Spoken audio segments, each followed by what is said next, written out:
அடுத்த செய்தியை பார்ப்போம்.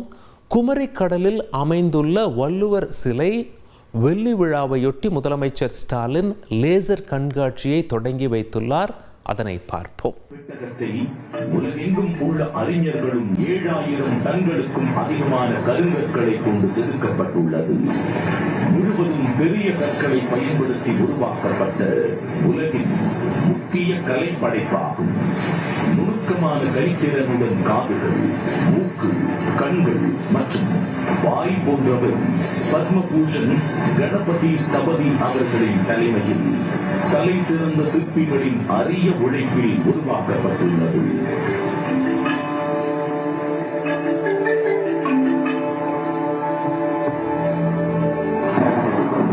முத்தமிழறிஞர் கலைஞர் அவர்களால் 2000ஆம் ஆண்டு திறக்கப்பட்ட திருவள்ளுவர் சிலை பல்வேறு இயற்கை சீற்றங்களை எதிர்கொண்டு கம்பீரமாக நின்று கொண்டிருக்கிறது.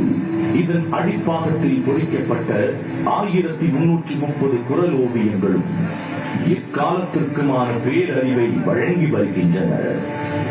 இவை காண்பவர் உள்ளத்திற்கு ஊக்கமளிக்கின்றன. 7000 டன்களுக்கும் அதிகமான கருங்கற்களை கொண்டு செதுக்கப்பட்டுள்ளது. முழுவதும் பெரிய கற்களை பயன்படுத்தி உருவாக்கப்பட்ட உலகின் முக்கிய கலை படைப்பாகும். நுணுக்கமான கைத்திறனுடன் காதுகள், மூக்கு, கண்கள் மற்றும் வாய் போன்றவை.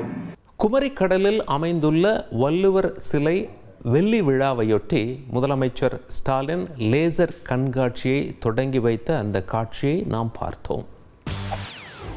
செய்திகளை உடனுக்குடன் தெரிந்து கொள்ள உடனே சப்ஸ்கிரைப் பண்ணுங்க.